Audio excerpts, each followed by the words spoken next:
What's up, guys? This is Chris from Honest Outlaw here, and today we are going to be talking about the cheapest 1911. There's a few that are arguably right there or maybe even a little cheaper, but they're not exactly full 1911 clones. One thing you have to remember about 1911s is that if it doesn't say Colt on the side, technically it is a clone, but come on, guys. They're all the same gun after all, and some companies actually make 1911s better than Colt. Trust me. And we'll get into one of those today. However, first I want to talk about the Taurus PT in 1911.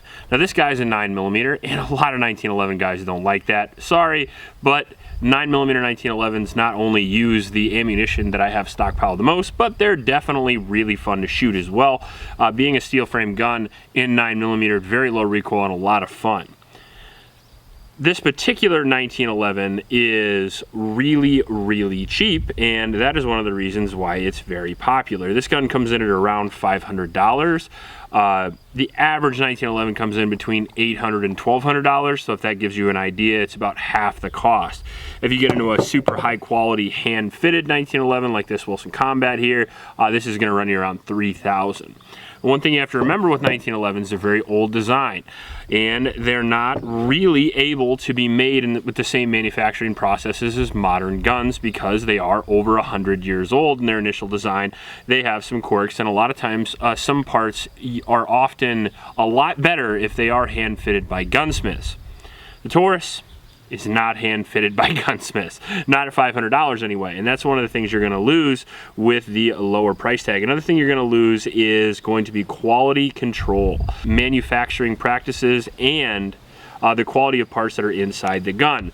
You need a lot of MIM parts, all that lovely stuff, and some lower quality metals and materials compared to something like maybe a Springfield, a Colt, on and on you go up with the price tag to Dan Wesson, then Wilson Combat. The PT 1911 does have some cool features on it though that if you saw it in the gun counter you might actually really enjoy, which I'm kind of digging right now. First off, it comes with some okay sights. We got some white dot combat sights, very standard issue for a pistol, back for quite a while now. It's got front and rear serrations which actually do work really well. They're cut in really well, and overall that works with my battery of arms that I like to use with 1911, so I do appreciate that. Doesn't come with an accessory rail, and it does come with a skeletonized medium length serrated trigger, which is pretty nice. Also comes with some front strap checkering, which a couple of my Kimbers actually don't, so that's kind of cool. Standard plastic GI style grips, checkered mainspring housing, not nearly as checkered as something like my Wilson Combat, but still pretty good. Extended grip safety there, which is nice. It's actually a nice addition on a gun this affordable. And then we have an ambi safety, which again is a pretty impressive feature for a gun of this low price tag. We have a standard checkered magazine release, and it does come with one 9-round magazine. Now, if you're not familiar with 1911s, they are single action only guns. Now that allows some drawbacks, but it also allows some pretty big pros. So single action only means that you have to have the hammer cocked in order for the trigger to function. Without the hammer cocked, nothing's going to happen. Cock the hammer back, leave it in cocked and locked there when you're carrying it. You sweep off the safety, depress the grip safety, pull the trigger, and then when the gun fires, the action cycles, and it will recock the hammer there, and you're able to fire another shot. So that's obviously a drawback compared to the striker fire design. However, the plus to this is that you usually get an extremely good trigger, but you won't on the Taurus. When I first got this out of the box, was playing around with it, it wasn't too bad, but I was pulling on the trigger and I was like, man, is this thing broken? I made sure I depressed the grip safety, made sure everything was good to go, and I kept pulling on the trigger and I was like, damn, that is a heavy trigger. And I'm not joking around. We even got out the old trigger gauge here. That shows you how serious I am, because I get this out like once every 6 years. And I had to find it downstairs, and we'll give you a little trigger pull here. There we go. 10.4 pounds. 10.4 pounds. And that's been pretty consistent. I got a couple 11 pounds. I got a couple of like 10 and a half, 10, somewhere in there. But it's the heaviest trigger on a 1911 I've ever even heard of. That is not going to increase accuracy. So basically with a PT 1911, you get the single stack design, so you only get 9 rounds plus 1 in the tube, which is usually really good on a 1911 just because it's slim and it's easier to carry, and then you get that unbelievable accuracy. It kind of makes up for the lack of capacity. However, with this gun, you're not necessarily going to get that. And for the $500 price tag, I just wanted to show an alternative. This is the Canik SFX Elite here, and this guy is running on the same price as the PT 1911, and it is not a single action design, but it is a pre-cocked striker. And we'll go through the old trigger gauge here real quick. And that trigger is 4 pounds 14 ounces, and that comes with a capacity of about 20 rounds. So that's one thing you're going to have to consider. This gun's got a way better trigger, it's got way better accessories, and it's got over twice the magazine capacity for the exact same money. Now, if we get into a standard Wilson Combat here, this is my CQB.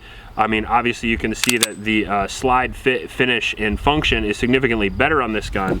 However, it doesn't even have slide serrations and all that stuff. So if you saw these two together, you'd be wondering where the money went on the Wilson Combat. And the answer is it's going to be with the checkering, the fit, the finish, the reliability, the accuracy, and for 100% the trigger. We'll test the trigger on this guy.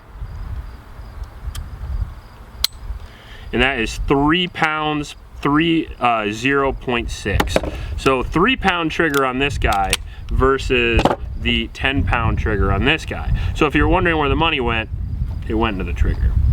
That being said, it's still probably going to be a pretty decent gun, I would bet, as long as it's reliable. We have some Fiocchi ammunition here that we are going to shoot through it today. Fiocchi 115 for the first shots, and we'll take it down and we'll shoot it and see how it goes.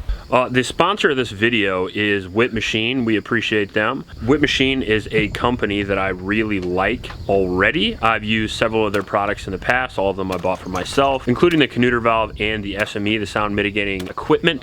It's like a muzzle brake that you can put a cover over, so it mitigates the sound to the shooter and shoots it down range, and when you want, you can open it up and use it for a muzzle brake. Pretty cool piece of equipment. And on top of that, there is a 20% off sale going on right now with Whip Machine, so you can find some cool products and you can save some money as well. So thanks to Whip Machine for sponsoring the video. Okay. All right, so the Taurus PT 1911 comes with fixed sights, so there's nothing to adjust. So we're going to be out here shooting at 75 yards, and hopefully we hit the target, because if we don't, there's nothing to adjust. It looks like the sights are drifted a little weird, and that's something we can adjust, I guess. Side to side you can adjust, and theoretically you could adjust the up and down as well by filing the front sight, although that's a real pain in the ass. I forgot to mention the specs on the gun. It's a full 5-inch government 1911 with a 5-inch slide, or with a 5-inch barrel, sorry, and it weighs 42 ounces.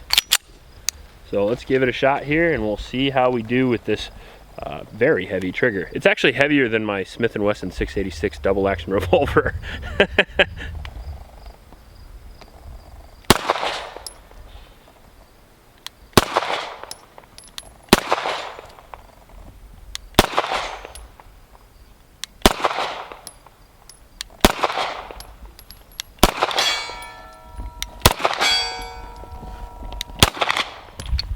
We got 2 on out of about 9 there. I think we're gonna have to move closer with the Taurus. Also, full length guide rail, or a guide rod if you're interested in that. Makes no difference to me, but it does look kind of cool in the gun lock back. All right, so we got it out of 50 yards here. We're gonna try one of the Wilson Combat 10 round mags. Those are my favorite 1911 mags, and that happened quickly. Okay, well, we'll see.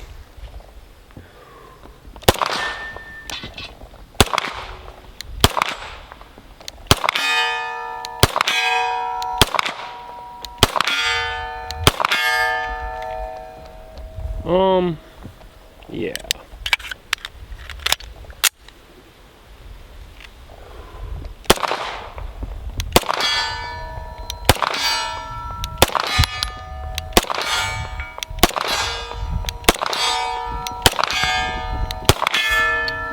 I can hit the dipstick target from here all day long, but I only got one of those poppers when I was shooting at them, so not quite as accurate as other 1911s, but for $500 it's not so bad. Ready? Go. Alright, so we're about 35 yards now, and it doesn't like to feed the first round of the Wilson Combat mag, so we have quite the double feed shit show here. And the gun actually goes back further than the slide release, so it's It's a little hard to clear too.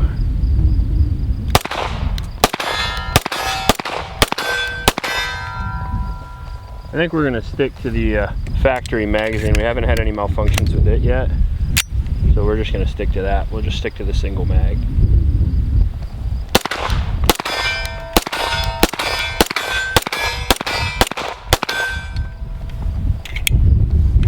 With 35 yards. Okay. All right, so now we're gonna be doing some home defense stuff. We're at about 10 yards. Got some 2/3 Zipstick targets here.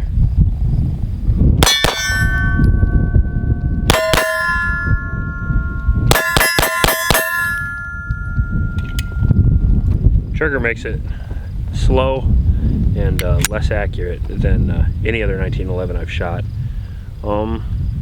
Yeah, trigger is really a huge disappointment on this gun. You could buy this gun and get a trigger job, or you could do it yourself if you were so inclined, and then you might have a decent gun, but as of right now, I'm not having very much fun with this.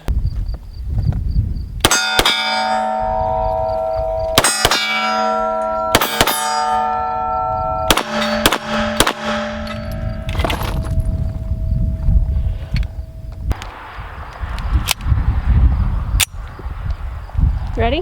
Mm-hmm.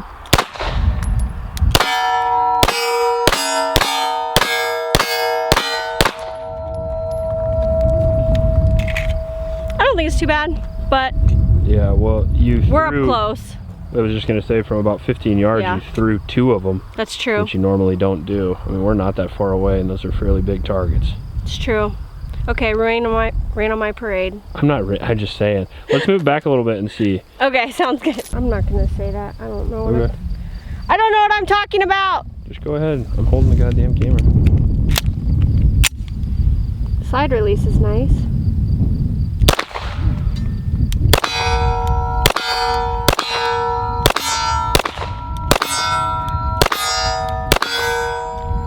That wasn't too bad though. No. I have no words of wisdom. None? It is neither the best nor the worst. That's all I got. Okay. So, we just got done shooting about 100 rounds with the Taurus PT 1911. And I'm going to give you some first impressions. We only shot this 100 rounds, but we did have a couple of malfunctions. We only had one malfunction that didn't involve the Wilson Combat magazine, so you could sort of attribute that to using magazines that are not the standard Taurus mag. However, that doesn't limit you as far as magazine capacity, since the Taurus only holds 9 rounds, the Wilson Combat holds 10 rounds, and I would argue that the Wilson Combat magazines are significantly better in quality, although the Taurus magazines actually do use Metgar mags, which are not bad at all. So we did have one malfunction. You could attribute that to break-in period. 1911s do require a little bit of break-in period, and of course it is a budget 1911, so it's going to probably require a little bit more. Somewhere in the area of 300 to 500 rounds is usually pretty common. I liked a lot of the features on the Taurus 1911, but one in particular that I could not stand, and honestly just disappointed me a lot, was going to be the trigger. The best thing about 1911s is the trigger. You got to understand that with a 1911 you're already sacrificing a lot. You're sacrificing capacity for the size and weight of the gun. A 5-inch gun that weighs 42 ounces, you can get guns that have a 27, 33 round capacity for the same size and weight as the Taurus 1911. Usually what you get back with the 1911s, you get looks, you get craftsmanship, but mostly you get accuracy. The 1911 is the most accurate pistol, and in that the Taurus was a big fail. Not only was the trigger pretty difficult, but I was having trouble hitting at even 50 yards, which I can hit with most subcompact pistols at 50 yards. And the problem with that, I have to assume, is some mechanical accuracy, since it is a relatively cheap gun, but mostly due to the trigger. The trigger's really bad. I'm such a trigger snob, so this is going to be more of a bias thing than anything. Some people will buy this gun, and if you buy this gun and it's your first pistol, your first 1911, you absolutely love it, then for sure. It could be some comparison bias, because I have a lot of high-end 1911s that have a lot of really good triggers. The example is the Wilson Combat that I gave earlier. But almost all of my guns have better triggers than this gun, and for a gun that's a single-action design, that to me is just... it's a wonder of mechanics, honestly. Like, I didn't even know you could get a trigger this bad in a single action design. So I would have to say no, I do not recommend the Taurus 1911. And the reason for that is because Rock Island also makes 1911s for a similar price. I've had 2 Rock Island 1911s, the GI version in 45, and then I had a 9mm single stack a while back that I'm gonna have to get again to compare with this. But those had the average, 3 to 6 pound trigger, and for only paying $20 to $40 more, I would seriously recommend going that route over something like the Taurus. This is the second Taurus PT 1911 that I've owned in my life. The previous one did have an accessory rail, and it was a stainless version. And that gun had an equally bad trigger, around 8 to 9 pounds. This one is worse. It has like a 10-pound trigger. But if that is a thing that Taurus decides they're going to do with their 1911s, I would recommend you avoiding it, just because the juice really isn't worth the squeeze at that point, in my opinion. If you're buying this because you just want a 1911 in your collection and it's cheap, well then yeah, definitely do that. If you want something to plink on the weekends and maybe get used to a single action design or something like that, then yeah, absolutely do that. If you pull the trigger and it makes no difference to you, then definitely get the gun. However, for a serious self-defense, home defense role, I wouldn't recommend it based on the reliability that we've seen so far. And for a plinking gun, I absolutely wouldn't recommend it, because what's the point if you can't hit the broadside of a barn with it? Overall, I'm a little disappointed. I thought I was going to really like this gun because I'm a big 1911 guy. However, sadly, not the case.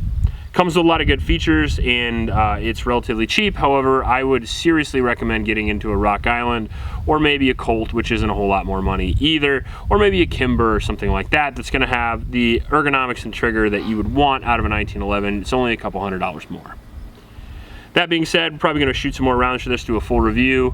However, I don't think it's going to be overly positive until I probably send this to a gunsmith and get a trigger job. Now, that's one thing you can do. You can do a trigger job on these guns, and you can't even do them yourself. You can buy a different aftermarket trigger if you want. There's lots of different things that you can do to fix the trigger issue. However, out of the box, it's a big fail.